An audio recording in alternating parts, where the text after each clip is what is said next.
एक पोती अपने दादा से बहुत प्यार करती थी। पोतियों को अपने दादा से प्यार होता ही है। उस बच्ची के दादा सुबह सुबह सैर को जाते थे। अचानक वो बड़े मियाँ फौत हो गए तो उस बच्ची को बड़ा सदमा हुआ। अकेली बैठी रहती थी, ज़रा ज़्यादा ही परेशान रहती थी। तो एक दिन उसके घर की मुलाजमा ने कहा, मुन्नी, तेरा दादा कहाँ गया? उसने कहा, मेरे दादा रोज़ सुबह सैर को जाते थे। तो मेरे दादा और अल्लाह मियाँ इकट्ठे सैर किया करते थे।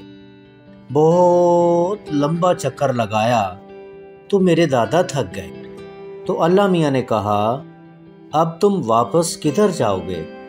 तुम मेरे घर में ही रह लो, रेस्ट कर लो। तो मेरे दादा वहाँ रेस्ट कर रहे हैं। अल्लाह मियाँ मेरे दादा के बड़े दोस्त हैं।